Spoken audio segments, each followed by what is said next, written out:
keeping you informed and engaged. Now more than ever. This is Sekulow. We want to hear from you. Share and post your comments or call 1-800-684-3110. And now your host, Jordan Sekulow.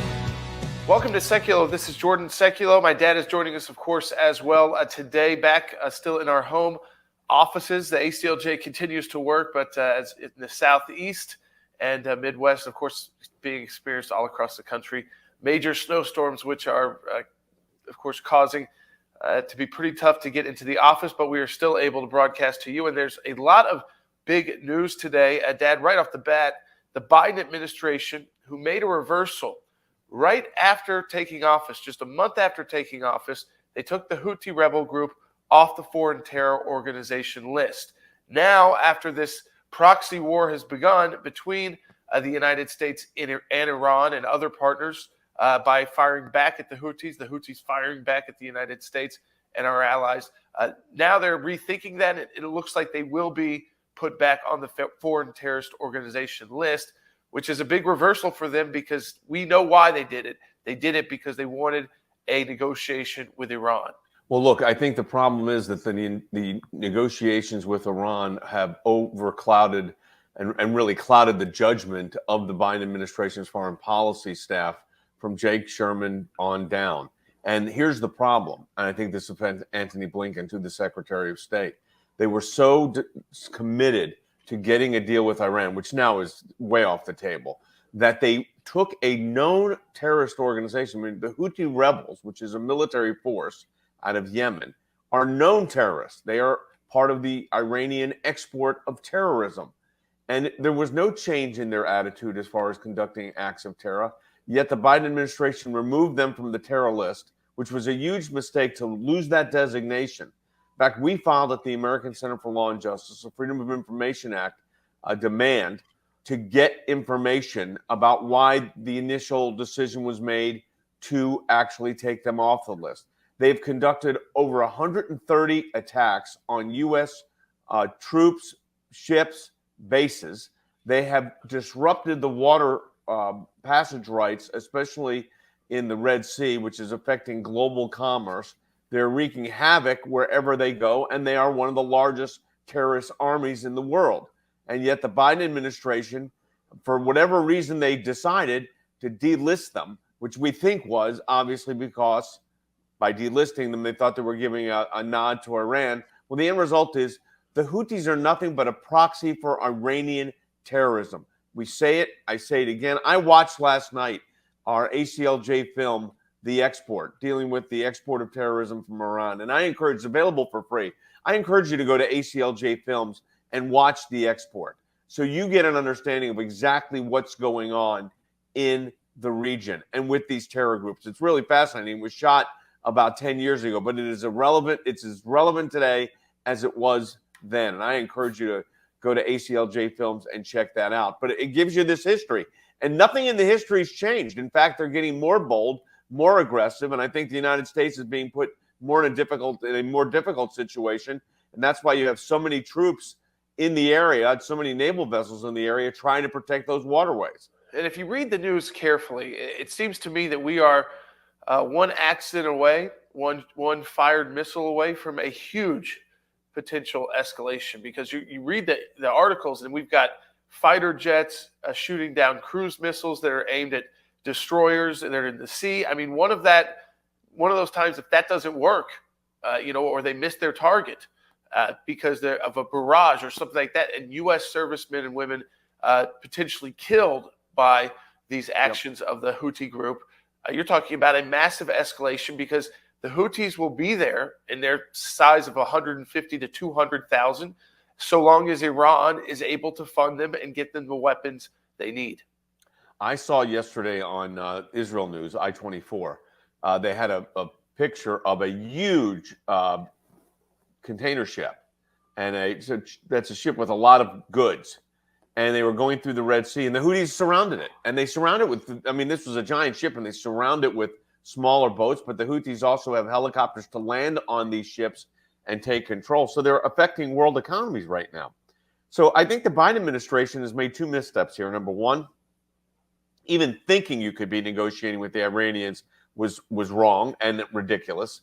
And number two, and I think equally as concerning here, is the fact that they are disrupting the flow of goods and services right now, and that is affecting world economies. But like I said, we have a FOIA request out there looking at this situation to get the answers to why they did it. The Biden administration needs to be held accountable. We cannot continue this type of foreign policy. Placating Iran does not work. It never has worked. It will not work. You know, some interesting points too. Even when they announced the designation, which appears to be in the works for today, there's an additional 30 days until the Houthis are actually part of that list, because the sanctions are not only against the Houthi rebels, but anyone doing business with them, of course, selling them weapons, getting them goods, anybody who is funding them. And so it's like a 30-day warning period. So they've got this small ability that now they know of 30 days to stockpile weapons, to stockpile fighters, and get as much equipment as they can in. And of course, that's by not violating any sanctions from the U.S. And of course, these organizations, as we know, are able to operate around those sanctions. It was a move made ultimately by the Trump administration towards the end of the administration, because the Houthis became a group that was mostly, almost fully, conducting a civil conflict within Yemen. And then they began turning their guns, literally, and their rocket launchers on Western allies, including the U.S. military in the Middle East. So that designation got made. Yeah, and think about that for a moment, how bold of a move that is, to have the rebels out of Yemen attacking U.S. facilities, troops, ships. And as you said, one cruise missile, one missile fired in the wrong directions, and now you have, more danger. Interesting, Navy SEALs found Iranian missile parts on a boat headed for Yemen yesterday, and they're saying the same missiles that have been targeting the boats in the Red Sea. So it's all coming out of Iran. There's no doubt about it. And I think the naivete of the Biden administration here is wreaking havoc on the reality that we have a really legitimate mess in the Middle East. It's getting worse. It's complicated, and the Biden administration is making it more complicated. They should have never removed that designation in the first place, and I think we have to be prepared for the eventuality of something going even worse, as you said, Jordan. But let me tell you what we're doing at the ACLJ. We've got a Freedom of Information Act request that is out to both the State Department and to the agencies involved to find out who made this decision, what was the basis of the decision, and what kind of politics were involved in this decision. I expect we'll start getting either the denial or some information soon. We'll probably be in federal court on this one, as we are with most of these, to get the kind of information that we need to move forward. So on that front, we're fully engaged. ACLJ is fully engaged. Of course, our office in Jerusalem, run by Jeff Balaban, is watching that situation very, very closely.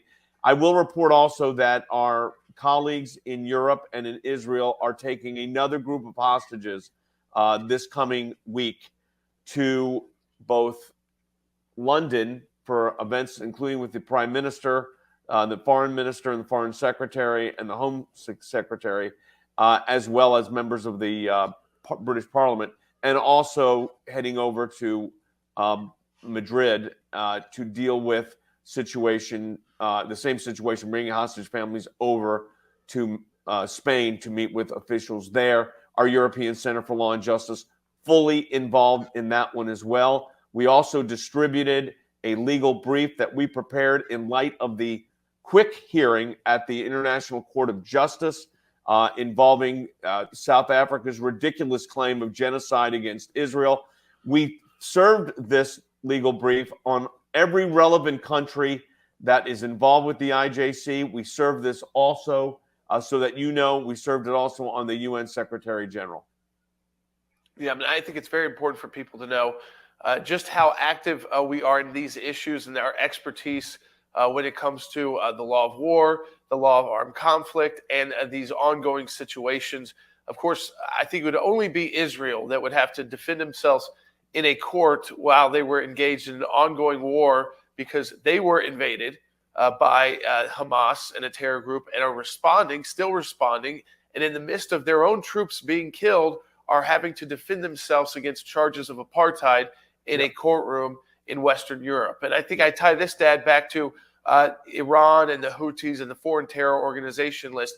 At what point is the Western world going to wake up and realize that most of our problems when it comes to terrorism these days, when it comes to interference with our shipping, or even Hamas, this is all linked back to Iran. We have got to isolate Iran again so that their economy is basically destroyed, which the Trump administration had done. So that means they have no money for their nuclear program and no money for their proxies. And what did we see during that time period? We saw their proxies take very little action. Their head proxy leader was killed by the Trump administration. So everything started to lapse. Right now, they are flush with cash. They have got allies with Russia and China, and they're able to support these offshoot terror groups. And like as you said, Dad, very bold moves. The Iranians themselves would not want to make these moves, but they will allow their cohorts and the groups they sponsor to make these moves for them. Listen to what Jake Sullivan said. This is a statement from the White House National Security Advisor, Jake Sullivan. We have to guard against and be vigilant against the possibility that, in fact, rather than heading towards de-escalation, we are on a path of escalation that we have to manage. By the way, he doesn't say that we have to avoid. He's saying that we have to manage. And this is the problem when you had a failed policy going in by changing these designations, when you started trusting Iran, which was insane. This is what you get. And these policies have real consequences for our ally Israel, real consequences for our allies in the Gulf states. It's just plain dangerous. And again, ACLJ, European Center for Law and Justice, ACLJ Jerusalem, of course, our ACLJ office in Washington, fully engaged on this literally as we speak. So we're staying engaged there as well. Let me also say that we are filing our brief to the Supreme Court of the United States, maybe even hopefully getting it into at least to the printer today. And this is the brief that we filed, our opening merits brief in the case involving the attempt to remove President Trump from the ballot in the state of Colorado. Remember, the Colorado Supreme Court ruled that the president was an officer under the Constitution, was engaged in insurrection, even though the Senate found the exact opposite and ordered his removal. We've taken the case to the Supreme Court of the United States. Our brief is due, our actual brief document is due Thursday, which is tomorrow, of course. And we are in the final stages of all of that. The printing is a process with this. I could show our audience. Let me see if I have one here. I do. We've showed these before, but you don't just file like on paper with staples. This is what they look like. So this is a petition for certiorari, and this is actually what a merit brief looks like. Again, bound. This one, ours will be green, not blue. That's just the color coding of how they do it, so the court knows that. But this is the situation of the fact that we're in a fight right now in a very significant way, and your support of the ACLJ is critical. We have a group of our donors that have come together. This was an emergency case. We didn't have the budget plan for this. We had a group of donors come together. They did a matching moment, which is just for a couple of days, where any donation you make is going to be matched dollar for dollar. So we encourage you to go to aclj.org and make that donation today. Again, aclj.org. And if you become a monthly donor of the ACLJ, you become an ACLJ champion. We're now officially over 19,000, which means we've added since October almost 3,500 ACLJ champions. Our goal is to get close to 30,000 by the end of the year. So we're working on that. aclj.org. Again, if you can donate monthly and become an ACLJ champion, really helps us out in these things. And if you do become a champion, you'll also be taking part in this matching moment. So if you become a champion today, your donation this month will be matched. And if you are an ACLJ champion, your monthly donation is matched. So it's part of the matching moment. You don't have to pick to say, well, I'd like to do a recurring donation, but I'd like to be part of this matching moment. You can do both at the same time. Now, others may say, listen, I've got a larger amount I'd like to donate for this matching moment, and a smaller amount that I could donate regularly as an ACLJ champion. You can certainly do that, and both of those donations would be matched through this matching moment where we are preparing, as we speak right now, to file our merits brief at the U.S. Supreme Court so that voters, not just in Colorado, but around the entire country in all 50 states, when they vote in the Republican primary and ultimately, if that candidate makes it through to the general election, that they can vote for Donald Trump if they so choose. Yeah, and interesting there, there's litigation in 15 states. We're involved in a lot of those. Obviously, the Supreme Court's going to decide this. This is, by the way, our first brief. Our second brief is due February 5th. There'll be an argument February 8th. And I think by the middle of February, the last week of February before Super Tuesday, we're going to get a decision from the Supreme Court on this. So this is moving very, very quickly. Yeah, absolutely. And folks, we encourage you again to follow everything. Once the brief is available, we'll get it up online at aclj.org so that you can see it as well. And so I encourage you again, take part in this matching moment, shifting a bit to the politics too, and talking about how all these dates matter. We're less now than a week away from the New Hampshire primary. It's a very different makeup than what you see in Iowa. Obviously, in Iowa, you see all this spin that's trying to come out of it, but we saw the highest margin of victory ever in Iowa, and we saw the largest percentage won in Iowa by President Trump.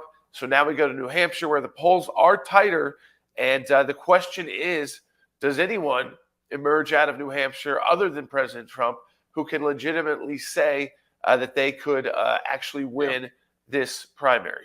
Yeah, so it's interesting. So the latest polls in New Hampshire are very close. Well, at least very close for two candidates, and that is for President Trump at 44%, Nikki Haley at 40%. Ron DeSantis is a distant third at 9%. So I don't see how he is spending any money there. I understand he's not running ads. He's made a couple of appearances. I guess he'll stay up there for the week, but it's not likely he's going to poll very well or the end result's going to be very well received for Ron DeSantis. The question here is, does Nikki Haley come out of New Hampshire and possibly win? I mean, and I don't know that. I still think, looking at the data, that Donald Trump pulls it out, but it's going to be very close. It always is close in New Hampshire. But if Nikki Haley does come in first, if she wins New Hampshire, if that fact were to happen, if that were to be the end result here, you don't know what impact that can have. She's behind in South Carolina, which is the next one. Well, Nevada's in between. But the next one would be, a big one would be South Carolina. That's her home state. She's behind there right now. I think she's polling at about 25, 28%. But, Jordan, you've done these primary campaigns. Momentum can make a big difference. So it could become a bit of a horse race, possibly. Yeah, and for her campaign, they did not get out of Iowa what they hoped. Let's all be honest. Yeah. They thought they were going to be a strong second-place finish. Instead, they were everybody it was the second and third place were basically tied. Biggest loser. Who was the biggest loser in that by 1 or 2 points? Because someone went in there with a very different strategy and blew them out of the water. And what we're seeing is that even when there was those frigid temperatures and it was the horrible weather, that the Trump voters, who there's always a question about, they love rallies, but will they show up to caucus, which takes hours during a blizzard and this tough weather? They certainly did, which means it's also like a passion monitor, as I like to call it. Are you someone are you the second choice of somebody? Are you their first choice? Because first choice candidates, people will brave the elements to vote for. When I see all these, they could be my second choice candidate. Those are not typically the candidates people will, again, change their schedules for. So we will see, does anyone other than Donald Trump get a legitimate ticket out of New Hampshire? And would Nikki Haley, if she does not pull off some kind of miracle victory there in New Hampshire, put South Carolina and losing her home state where she served as governor, very popular governor, on the line where she right now appears that she would lose that primary? We will, again, a lot can happen, but within these next 6 days, look what we already saw. Vivek Ramaswamy not only pulling out of the race, but endorsing President Trump and now on the campaign trail with President Trump side by side. And though he was only getting 5-6%, he's urging his supporters, that 5 or 6% in each of one of these states where it could be a little closer, to go to President Trump. And of course, his message was a MAGA message. So I think, again, that there's still the person who got the wind on their sails out of Iowa was President Trump. It's whether or not that wind continues as you move across the country. Well, and also, here's where the politics come into play, and it comes into play for real. And that is, if in fact President Trump were to win New Hampshire, I think that bodes very well for him and does not bode well for either Nikki Haley or Ron DeSantis. Now, it may affect DeSantis less because he's not playing there, so to speak. But I think Nikki Haley's campaign is based on pulling off an upset in New Hampshire. If Donald Trump wins by 2 points, that's going to be an upset for Nikki Haley. On the other hand, if Nikki Haley were to win out of New Hampshire, I think that there could be a dynamic change. Is it enough to overcome? I don't know. You're then 3 weeks away from, or 4 weeks away, I guess, from Colorado. Not Colorado, I'm sorry, from South Carolina. And you'll see what happens there. But it would make it much more of a horse race. There's no doubt about it. So I think Nikki Haley's success or failure here really falls on New Hampshire. The question, Jordan, that I have is, what does Ron DeSantis do right now? He's not playing in New Hampshire. He's not going to win or place in South Carolina. So does he hope he can hold on through Super Tuesday and pull something off? Because I don't think right now he would win. And I think he's a good governor. Don't get me wrong. But I don't think he could win in Florida. I think if you're Ron DeSantis, you hope Donald Trump comes out with a big win in New Hampshire, which is maybe the decision why you don't want to be too involved there, since his voter is a very similar to a Trump voter. He's also one that embraced basically the America First and MAGA kind of politics. He just said it's someone new who should be carrying that mantle. So if he kind of stays out of New Hampshire, Nikki Haley flounders this week, which again, this is just ifs because the polls are showing it's very tight. But if something were to happen where President Trump wins by even more than like 2 points, but a 10-point victory that's called earlier in the night, then maybe he thinks he will be the last candidate standing in the choice between President Trump and another candidate, and Ron DeSantis, instead of President Trump and Nikki Haley. I say that only because of where South Carolina is, because of wedging South Carolina in there makes Nikki Haley have to make some very tough decisions right away after the New Hampshire primary results. Ted Cruz endorsed President Trump yesterday. Day before, Marco Rubio endorsed President Trump. So it looks like the senatorial leadership is starting to back the former president. I think this race is going to be, personally, I think this is going to be over with pretty soon, and it's going to turn into a general election. We're not far away from that either, folks. I mean, it's very, very close. And look, I want to tell you something about general elections. Take one example. In 10 more days, we're filing brief number 2 at the Supreme Court of the United States on the biggest election case in ACLJ history. Frankly, the biggest election case in history. It's the first time that Section 3 of the 14th Amendment has been utilized to remove a president off of a ballot so that you cannot vote for the candidate of your choice. And there's cases pending in 15 states. And the next major appeal is going to be in West Virginia, a case we're involved in. We represent the West Virginia GOP. Here's the thing. If that case were to go the wrong direction, which right now it is, I mean, the Colorado Supreme Court ruled the wrong way. If we don't get it reversed, it could affect everybody's right to vote because you're voting for a candidate who then is not on a ballot in these other states. Well, then that eliminates his ability or her ability to get the votes necessary to be the nominee. Then you're doing the electoral maps here. So the vote case here is significant. As I said, we're in the process of over to the printer. The brief is going, and we will then get our final copies of that tomorrow, or maybe even later today. And that first brief is done, but that's brief number 1. There is another brief that we have to do once the other side files. It's all very quick. It's very short. The briefs are filed literally in days. So we file on Thursday. The other side files the end of the month. We file on February 5th, which is a Monday. So we'll work the brief on a Wednesday, Thursday, Friday, Saturday, Sunday, printer Monday, file Monday. Case will be argued a few days later, and then we wait for the vote will take place in chambers probably that afternoon, no later than Friday. of that week, and then a decision can come. Literally, we should be on decision alert by the next weekend. I mean, I think it can move that quickly. It's a huge case, and we have a huge challenge because obviously Israel has kept our team very busy. We've had teams deployed from Europe, from Jerusalem, from Washington, working on all of this.